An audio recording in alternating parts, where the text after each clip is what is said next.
राधे राधे, जय श्री कृष्णा। आप सभी प्रभु प्रेमियों का आपके अपने यूट्यूब चैनल में हार्दिक अभिनंदन एवं स्वागत है। आज हम आप लोगों के समक्ष माता तुलसी रानी की कथा के बारे में बताने जा रहे हैं। पद्म पुराण के सृष्टि खंड में स्वामी कार्तिकेय देवादिदेव महादेव जी से पूछते हैं। स्वामी कार्तिकेय कहते हैं, हे प्रभु, वह कौन सा ऐसा वृक्ष है जिसका पत्ता और फूल भी मोक्ष प्रदान करने वाला है। महादेव बोले, बेटा, सब प्रकार के पत्तों और पुष्पों की अपेक्षा तुलसी ही श्रेष्ठ मानी गई है। वह परम मंगलमयी, समस्त कामनाओं को पूर्ण करने वाली, शुद्ध श्री विष्णु को अत्यंत प्रिय तथा वैष्णवी नाम धारण करने वाली है। वह संपूर्ण लोक में श्रेष्ठ, शुभ तथा भोग और मोक्ष प्रदान करने वाली है। भगवान श्री विष्णु ने पूर्व काल में संपूर्ण लोकों का हित करने के लिए तुलसी का वृक्ष रोपा था। तुलसी के पत्ते और पुष्प सब धर्मों में प्रतिष्ठित है। जैसे भगवान श्री विष्णु को लक्ष्मी और मैं दोनों प्रिय है, उसी प्रकार यह तुलसी देवी भी परम प्रिय है। हम तीन के सिवा कोई चौथा ऐसा नहीं जान पड़ता जो भगवान को इतना प्रिय हो। तुलसी दल के बिना दूसरे फूलों, पत्तों तथा चंदन आदि के लेपों से भगवान श्री विष्णु को उतना संतोष नहीं होता।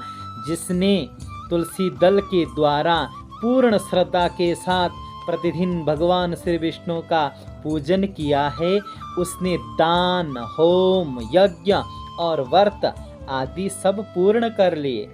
तुलसी दल से भगवान की पूजा कर लेने पर कांति, सुख, भोग सामग्री, यश, लक्ष्मी, श्रेष्ठ कुल, शील, पत्नी, पुत्र, कन्या, धन, राज्य, आरोग्य, ज्ञान, विज्ञान, वेद, वेदांग, शास्त्र, पुराण, तंत्र और संहिता सब कुछ मैं करतलगत समझता हूँ। जैसे पुण्य सलीला गंगा मुक्ति प्रदान करने वाली है, उसी प्रकार यह तुलसी भी कल्याण करने वाली है। स्कंद, यदि मंजरी युक्त तुलसी पत्तों के द्वारा भगवान श्री विष्णु की पूजा की जाए तो उसके पुण्य फल का वर्णन करना असंभव है। जहाँ तुलसी का वन है, वहीं भगवान श्री कृष्ण की समीपता है तथा वहीं ब्रह्मा और लक्ष्मी जी भी है, संपूर्ण देवताओं के साथ विराजमान है। इसीलिए अपने निकटवर्ती स्थान में तुलसी देवी को रोपकर उनकी पूजा करनी चाहिए। तुलसी के निकट जो स्तोत्र, मंत्र आदि का जप किया जाता है, वह सब अनंत गुणा फल देने वाला होता है। प्रेत, पिशाच, कुष्मांड, ब्रह्म राक्षस, भूत और दैत्य आदि सब तुलसी के वृक्ष से दूर भागते हैं। ब्रह्म हत्या आदि पाप तथा पाप और खोटे विचार से उत्पन्न होने वाले रोग, ये सब तुलसी वृक्ष के समीप नष्ट हो जाते हैं। जिसने श्री भगवान की पूजा के लिए पृथ्वी पर तुलसी का बगीचा लगा रखा है, उसने उत्तम दक्षिणाओं से युक्त 100 यज्ञों का विधिवत अनुष्ठान पूर्ण कर लिया है। जो श्री भगवान की प्रतिमाओं तथा शालग्राम शिलाओं पर चढ़े हुए तुलसी दल को प्रसाद के रूप में ग्रहण करता है, वह श्री विष्णु के सायुज्य को प्राप्त होता है। जो श्री हरि की पूजा करके उन्हें निवेदन किए हुए तुलसी दल को अपने मस्तक पर धारण करता है, वह पाप से शुद्ध होकर स्वर्ग लोक को प्राप्त होता है। कलयुग में बताया गया है, पूजने कीर्तने ध्याने रोपणे धारणे कलौ तुलसी दहते पापम स्वर्गम मोक्षम ददाति च। उपदेशं देदस्या स्वयमाचरते पुनः स याति परमं स्थानं माधवस्य निकेतनम्। कलयुग में तुलसी का पूजन, कीर्तन, ध्यान, रोपण और धारण करने से वह पापों को जलाती है और स्वर्ग एवं मोक्ष प्रदान करती है।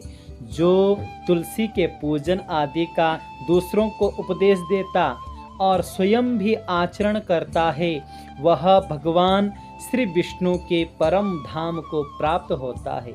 जो वस्तु भगवान श्री विष्णु को प्रिय जान पड़ती है, वह मुझे भी अत्यंत प्रिय है। श्रद्धा और यज्ञ आदि कर्मों में तुलसी का एक पत्ता भी महान पुण्य प्रदान करने वाला है। जिसने तुलसी की सेवा की है, उसने गुरु, ब्राह्मण, देवता और तीर्थ सब का भली भांति सेवन कर लिया। इसीलिए षडानन, तुम तुलसी का सेवन करो। जो शिखा में तुलसी स्थापित करके प्राणों का परित्याग करता है, वह पाप राशि से मुक्त हो जाता है। राजसूय आदि यज्ञ भांति भांति के व्रत तथा संयम के द्वारा धीर पुरुष जिस गति को प्राप्त करता है, वही उसे तुलसी की सेवा से मिल जाती है।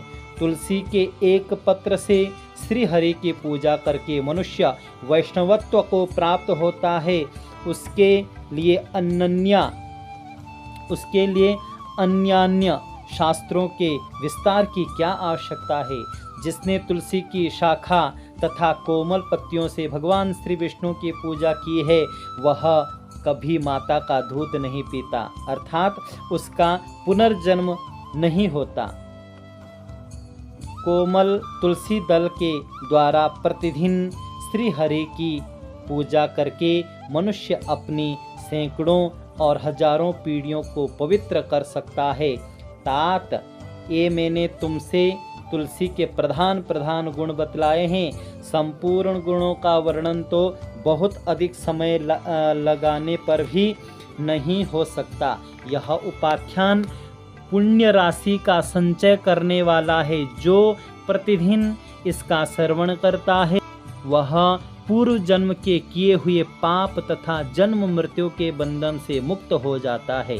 बेटा, इस अध्याय के पाठ करने वाले पुरुषों को कभी रोग नहीं सताते, अज्ञान उनके निकट नहीं आता, उनकी सदा विजय होती है। बोल तुलसी महारानी की जय। आप सभी लोगों का बहुत बहुत धन्यवाद।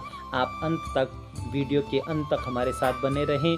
यदि आप लोगों को यह वीडियो पसंद आई, यह कथा अच्छी लगी, तो चैनल को सब्सक्राइब करें और इस वीडियो को कमेंट, लाइक और शेयर भी करें, ताकि औरों तक भी हमारी संस्कृति पहुँचे। जय श्री कृष्ण।